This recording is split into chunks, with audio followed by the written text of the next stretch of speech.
Halo teman-teman investor semuanya, semoga bahagia dan sehat selalu. Di kesempatan kali ini, saya akan coba membahas PT Gajah Tunggal Tbk, kode sahamnya GJTL.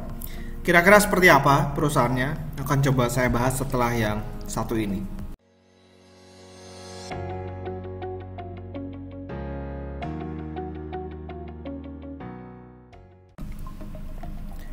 Oke, ini jadi saya ambil dari materi public expose ya. Seperti biasa, kita akan membahas sekilas tentang apa sih sebenarnya Gajah Tunggal ini kan.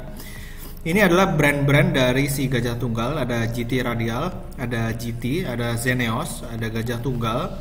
Ini 100% produk Indonesia ya, jadi luar biasa banget. Ini kekuatan dari si perusahaan atau si GJTL diambil dari materi public expose-nya. Yang pertama adalah perusahaan manufaktur ban yang terintegrasi dan terbesar di Indonesia. Jadi luar biasa banget, dan juga di Asia Tenggara ya. Lalu aliran pendapatan yang kuat dari diversifikasi produk dan juga bauran pasar. Jaringan distribusi yang luas. Habis itu ada hubungan solid dengan para pelanggannya, meraih permintaan global dengan produk-produk yang sangat kompetitif, off-taker ekspor dengan para pemain global. Ada Michelin, GT, Mitra regional juga kan, jadi biaya produksi yang kompetitif, track record, dan juga tim manajemen yang profesional dan sangat berpengalaman. Jadi ini adalah produk-produknya, sekilas tentang perseroan ya.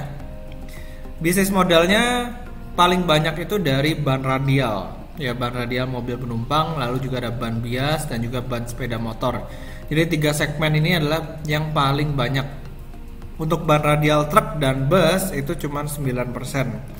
Nah, ini kapasitas produksi yang terpasang ya, 55.000 ban per hari untuk ban radial mobil penumpang. Untuk ban radial truk dan bus 2.000 ban per hari, ban bias 14.500. Dan kalau misalnya kita perhatikan di sini utilisasinya belum ada yang mencapai 100%. Jadi 76, 72, paling tinggi 89 ya. Jadi boleh dikatakan Gajah Tunggal ini masih punya ruang untuk bertumbuh dengan existing aset yang ada. Jadi cukup menarik. Nah, kita bakal lihat kinerja perusahaan dari Stockbit ya, dari Stockbit. Di sini kita lihat bahwa dari income statement dulu ya, seperti biasa. Di sini kita lihat total pendapatannya cenderung bertumbuh ya, walaupun agak lambat. Dari 13 triliun menjadi 15,9 triliun. Ini dari tahun 2014 ke tahun 2019. Jadi lumayan ya sebenarnya. Kalau misalnya kita lihat dari laba bersih tahun berjalannya, ini 270, sempat rugi 313, lalu sempat profit 627, sempat profit lagi, lalu rugi lagi. Jadi bisnisnya ini agak-agak fluktuatif ya, fluktuatif. Cuman kalau misalnya kita lihat dari laba usahanya, ini cenderung lebih stabil di kisaran 1 triliunan ya, 1 triliun. Lalu kalau misalnya kita lihat dari beban penghasilan, di sini beban keuangannya sangat besar ternyata, sekitar 600 sampai 800 miliar. Makanya laba usahanya ini otomatis turunnya cukup lumayan. Nah, ini kadang-kadang terbantu dengan yang namanya laba kurs, habis itu ada rugi kurs, makanya dia jadi rugi dan seterusnya. Makanya ini agak fluktuatif nih laba bersihnya. Makanya kita bakal coba lihat dari sisi cash flow statementnya. Dari sisi cash flow statementnya, arus kas dari kegiatan operasionalnya ini masih cukup bagus, sekitar 152, 800 miliar, 1 triliun ya. Jadi di sini cukup menarik nih untuk kita lihat. Di sini juga kalau misalnya kita perhatikan free cash flow-nya itu udah mulai positif ya. Dari 270, 250, lalu di tahun 2019 itu 690 miliar. Walaupun di tahun 2014 dan tahun 2015 ini minus ya free cash flow-nya, karena ada ekspansi yang cukup banyak, 1,5 triliun dan 1,2 triliun di tahun 2014 dan tahun 2015. Lalu kita bakal coba lihat kinerja keuangan terakhirnya si Gajah Tunggal yang 9 bulan ya, 9 bulan 2020. Ini pendapatannya cenderung turun dari 11,9 triliun menjadi 9,6 triliun. Nah, cuman laba bersihnya di sini juga turun ya sampai minus dari 140 miliar menjadi rugi 105 miliar. Di sini lagi-lagi kita lihat padahal laba usahanya naik dari 717 menjadi 764, tapi beban keuangan dan juga laba kurs ya, dia rugi kurs sebesar 304 miliar. Ini menyebabkan si Gajah Tunggal ini mencetak kerugian. Kalau misalnya rugi kursnya dihilangkan, harusnya si Gajah Tunggal ini bisa profit sekitar 200-an miliar. Lalu kita bakal lihat dari sisi cash flow statementnya. Dari sisi cash flow statement di 9 bulan 2020 dia mencatatkan cash flow dari operation sebesar 1,4 triliun. Sementara capex-nya cuma sekitar 200-an miliar. Makanya free cash flow-nya sekarang 1,17 triliun. Nah, kalau misalnya kita perhatikan dari key statistiknya, di sini kita lihat bahwa market cap dari perusahaan ini, dari si Gajah Tunggal ini adalah 1,7 triliun. Jadi sebenarnya udah murah banget kalau misalnya kita bandingkan dengan free cash flow maupun dengan cash flow from operation-nya.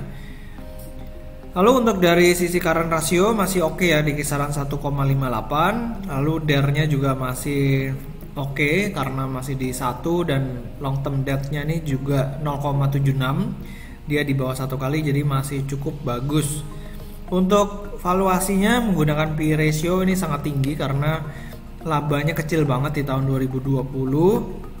Lalu current price to book value ratio-nya cukup menarik karena dia PBV-nya cuma 0,27 kali. Jadi cukup murah ya kalau misalnya kita perhatikan angka di sini.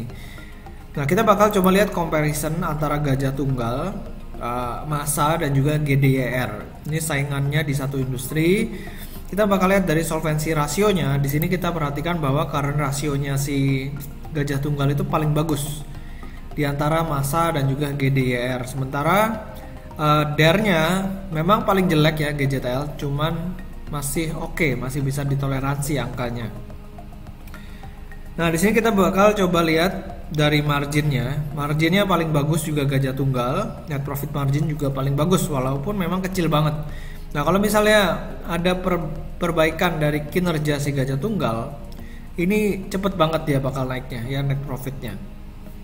Untuk dari sisi valuasinya, current price to book value ratio juga paling murah ya Gajah Tunggal, 0,27 kali. Jadi boleh dikatakan ya Gajah Tunggal ini lebih bagus di antara kompetitornya dan paling murah ya kan. Jadi boleh dikatakan salah harga ya untuk si Gajah Tunggal. Nah, kita bakal lihat kira-kira 5 tahun terakhir harganya pernah berapa. Dia pernah ke harga 1.500 ya di tahun 2016. Habis itu dia turun terus, sempat ke 200-an ya. Ke 200-an, sekarang udah 488 per lembar. Jadi kalau boleh disimpulkan, Gajah Tunggal ini produknya cukup bagus dan cukup terkenal di dunia ya bahkan ya. Dan sekarang harganya lagi murah, kinerjanya juga lumayan. Dan ya ke depan sih harusnya mobil-mobil, motor, truk dan bus itu juga masih pakai ban. Jadi semoga video kali ini bermanfaat. Jangan lupa buat di subscribe YouTube channel saya dan juga follow Instagram saya di Pesan Saham. Sampai ketemu di video berikutnya. Selamat berinvestasi.